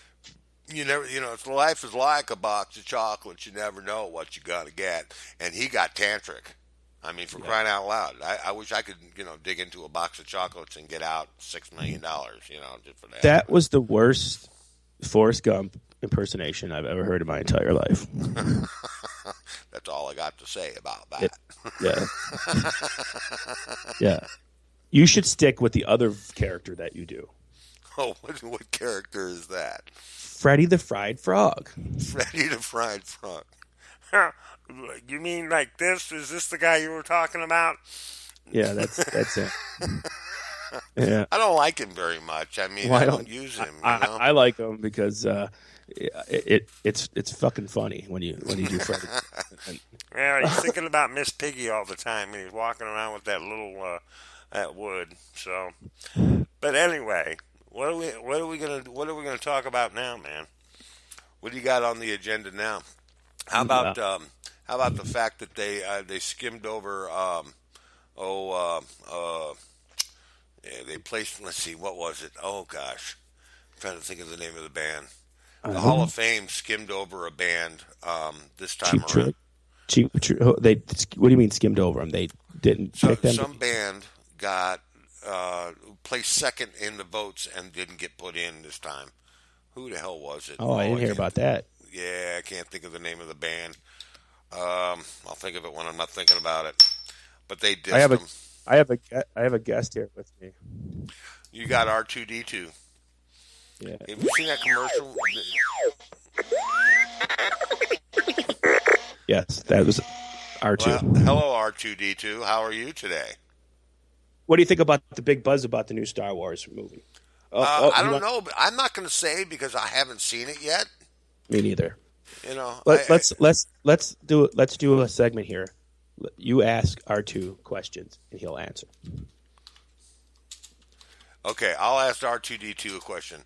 R2D2, is there going to be another Star Wars after this one?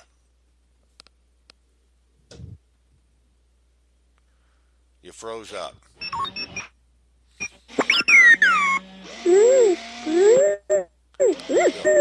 Really? Is there? Yeah, Okay. I guess so. And does Princess Leia give you a boner?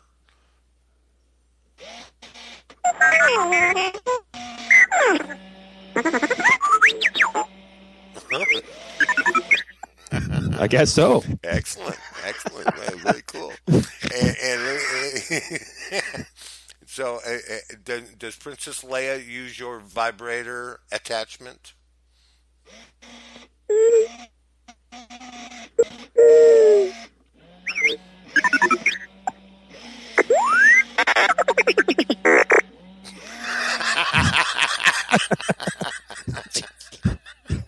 I guess he does. I guess she does. Yes, she does. So when her brother isn't around, she uses you instead, right?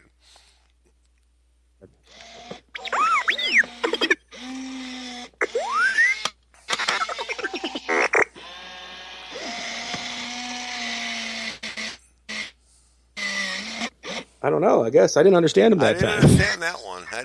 That one's kind of weird. That was kind of odd. Ask him a question. Now, is Darth Vader really that bad of a guy? I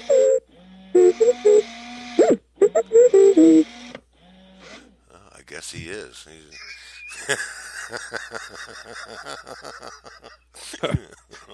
New segment here. Okay. Yeah. R2D2. Yeah. Ask R2. Ask R2D2. Yeah. Very cool. That's here's the thing about the Star Wars thing. It's $1 billion fucking industry. Okay. They make so much damn money off Star Wars. George Lucas sold it to Disney for $4 billion. Yeah. And now Disney, since Disney took over, like when I was a kid, there were Star Wars toys and whatever. But now there's Star Wars everything. Now that Disney owns the rights to Star Wars, there's literally Star Wars everywhere you go. Yeah. At store, any restaurant. I mean, it's like crazy. They're like mass marketing the shit out of it, okay? And I'm afraid that it's going to become too commercialized and it's going to ruin what those movies were supposed to be. You know what I mean? It's going to burn them out. It's going to burn them out, definitely. Yeah. People are going to go overload and I'm almost. I was happy. You bought an R2D2 robot, man. I know. I'm part of. I know. You're just contributing to the delinquency of a movie. I mean, for crying out loud. The people. I'm going to go see the movie. Okay. I'm going to go spend my money, and I'm going to go see the movie. And you know, I think it'll be an adventure. It's supposed to be a whole lot of fun to go watch, so I'm going to go watch it. I mean, even what's his name is back in it this time. What's his name? Harrison Ford. Huh? Harrison Ford? Yeah, Harrison Ford. He's in this one too. It's not just a cameo, is it? It's a full part, right? I don't know. I don't want to know. I don't care to know. And Anybody out there, come on and tell us I will punch you if you the tell. movie. How many people have seen the movie? Raise your hand. Yeah. We haven't seen the movie yet, and I will hang up on you. You will hang up. Don't hang up on me, man. I am not good at dead air, man. If you tell me anything that happens in the Star Wars movie, I will hang up. I don't want to know. I don't. I want to see the movie. I don't want to be. I hate people that are like, oh, I see the new Star Wars movie, and nothing. No. No, don't tell me anything about it. I don't want to know. It's like if you were at work and you fucking videotaped the football game because you wanted to watch when you got home. I wonder if the music is the same. Says to you, what do you mean the music's the same? The original Star Wars music. Of course it's gonna be. I mean, they'll just put a new twist on it probably, but you can't get rid of an iconic song like that. That's like the Superman theme. Right. Everybody knows it, or the Batman theme, or whatever. I mean, it's got to be part of the story, so it needs to be in there. And this is actually the continuation of the one that was made in '83, Return of the Jedi.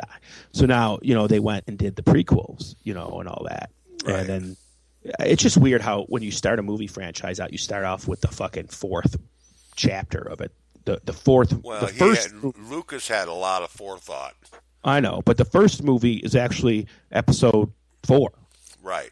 Right. And he knew there was going to be prequels. He knew how to make money. Right, he did. And so if you're confused, if you want to watch in the order that they were released, you got to watch 3, 4, and 5, then 1, 2, and 3, and then now 7. That's the way they were released. But if you watch them 1, 2, 3, 4, 5, 6, 7, woo, that's cool. Wow. Excuse me for that. Excited there. Yeah. Bless you, my son. Yes. Hey, I'm the fucking. Father, I'm the minister. But what do you think of that? Me being an ordained minister. Being an ordained minister carries with it a lot of responsibility. I don't want to be reading in the paper about you guys poisoning yourself and you have an occult down in Africa or South America or something. Why would I go to South?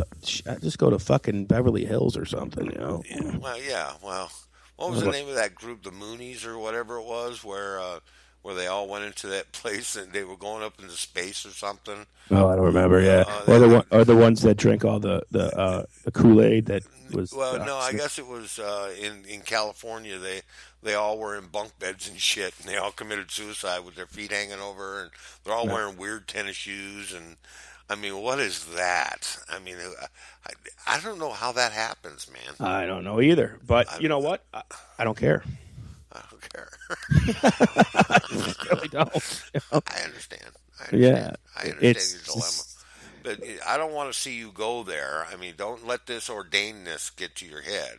Well, yeah, I'm the minister of rock. I want you to question those people you're going to marry too. Now you're going to tell them. See, what you can do, Guido, is you can actually say, okay, I'll marry you guys and I'll do the entertainment and put it in the package, but you have to come to a marriage class at my ministry before you do so. And I'll marry you. Marriage.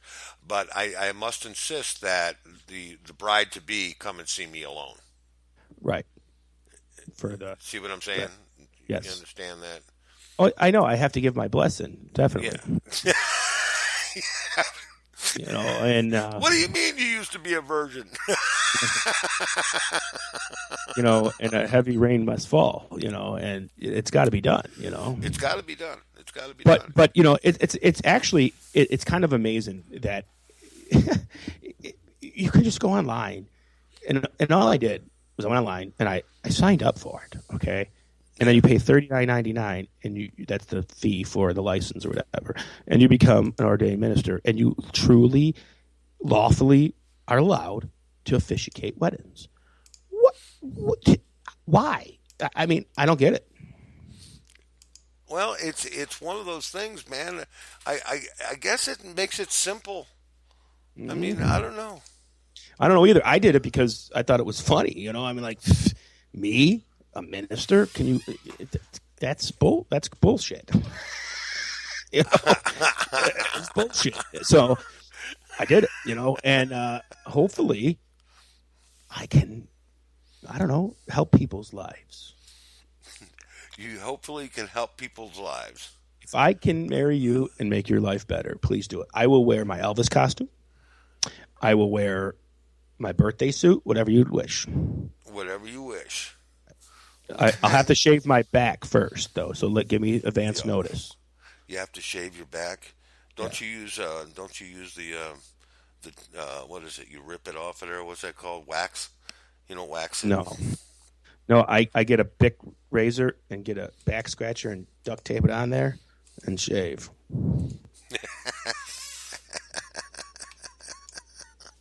That's how we do it here. That's not how you do it? No, that's not how I do it. No, I don't shave. I don't shave my back. That's okay. You get all of me, including my fur. I don't have back hair, dude. I'm just. But now my brother, he does. He looks like he takes his shirt off. He looks like the guy from the Jack Link's beef jerky commercial. You know, Sasquatch, fun with Sasquatch. That's my brother. One where the Sasquatch commercial where the kid is explaining to his dad, hey, he was there and then he was gone. Yeah, right. I love Sasquatch. I think they're the greatest commercials on TV. The Sasquatch commercials. They're hilarious and they're innovative and they're like different, you know. And I laugh every time. Like even the one that comes on and where he knocks the guy out of the fucking lawn seat. It's old, but I'll still laugh on YouTube if I see it, you know. Right. And it's good shit, man. You know, you get that right spokesperson for your product. You know, it works sometimes until you beat it to death after a while. But like the Geico guy, I'm getting a little sick of him. You know, the lizard. Yeah, let's get a new spokesperson for Geico. Well, the Geico does all kinds of crazy commercials though too. They do some off the wall shit. I love that. Freaking funny. Like Eddie Money as a travel agent. Yeah, Eddie Money. Two tickets to paradise. Yeah. Yeah, no, that's cool. If I would definitely book my Caribbean cruise if Eddie Money was my travel agent. I fucking so would. Oh yeah, I want to check out one of these classic rock cruises that they have. They're supposed to be pretty interesting. Not the gay cruise, right? No, not the gay cruise. They've got those too, but I'm not into that. So I'd have to take my wife. Okay. So no. You would have to, right? I would have to take my wife to. So we're not gonna go on any gay cruises. They got different kinds of cruises. They got swinger cruises too, man. You can go swinging. Give the old lady a hall pass, and go from there, and they be swinging. Then you'd be swinging. Remember that song in the '80s? Yeah, you'd be swinging. It was like everybody's like, she's sitting on the porch in the rocking chair or the swing, and they're swinging. Yeah, that's not what he's talking about. That's not what he's talking. Stop it. Stop it. Yeah. Clarence Carter came out at about that time too.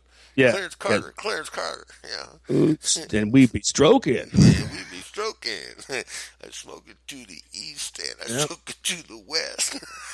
I stroke it to the woman that you know what I'm talking about. That I love best. Yeah. That I love best. So we're rocking and rolling, man. Let's see, what do we got going on this week? We've got this week we got shows, and we have a big show. We got two huge shows coming. Let's gather this, people. Just listen.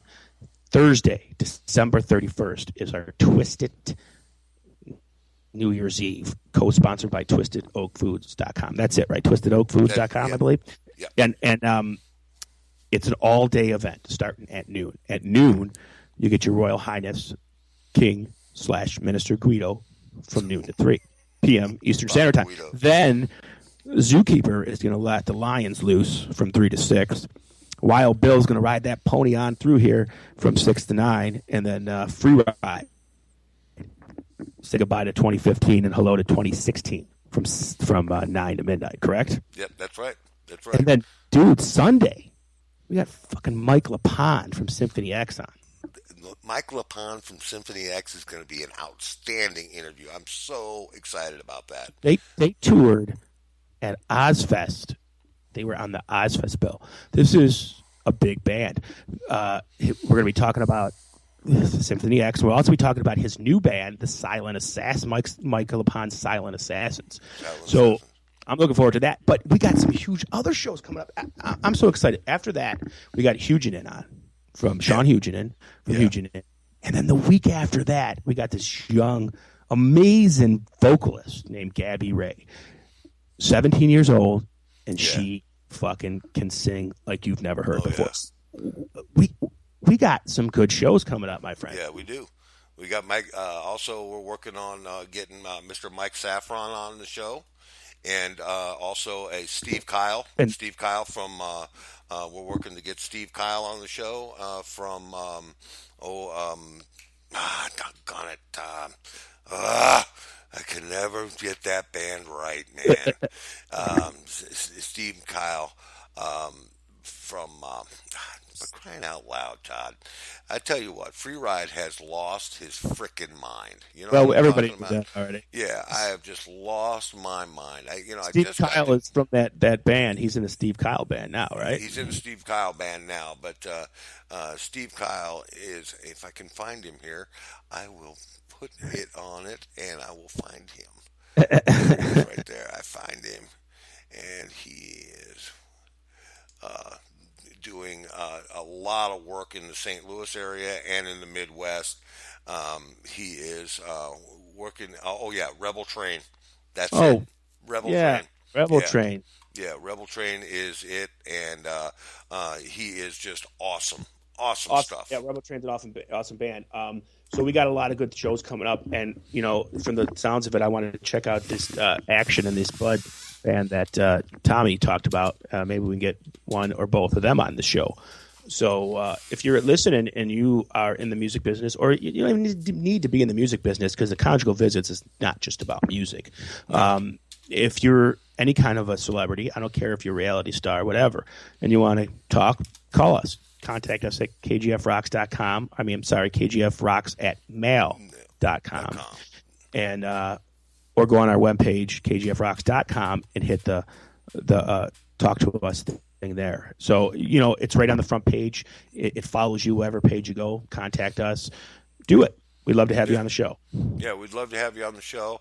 And I want to, we've got a few minutes here. We want to remind everybody that Monday night is still going to be Metal Anima with with our good buddy Rob Boyer. And I guess Tuesday is still for Mr. Wild Bill Hill, right? Tuesday. And Zookeeper Bob is on Thursday, and you are on Wednesday night. Correct. And then Thursday night is going to be a huge night, and we're all off on New Year's Day. Correct. So there won't be anybody on the air New Year's Day. But I want people to know my show Wednesday is going to be probably one of the biggest shows I've done. I got some surprises and some things coming on Wednesday night because I just feel that I owe it to the fans and the listeners, rather, a great last year of the day, show. Oh, yeah. The end of the year show. Rocks has grown by leaps and bounds over the last year. We did shows that would just blow your mind, and we gained DJs, and we had a whole lot of fun, and there's just nothing like it, man. There's just nothing like it. Great. Yeah, we had a whole lot of fun. Our web page has grown, and our Facebook page has grown, and our Tumblr page has grown by leaps and bounds. So we thank all of our listeners for tuning in, not only to kgfrocks.com, but the huge outpouring of listeners for Conjugal Visit. Hey, we can't complain. We're really pleased with what's going on. And don't forget, next Sunday night, man. Next Sunday night, it's going to be huge. Can't wait. I'm excited. Yeah, definitely. I'm excited for that, too. I'm actually excited for every guest that we got booked. And I was really excited for the one we had today.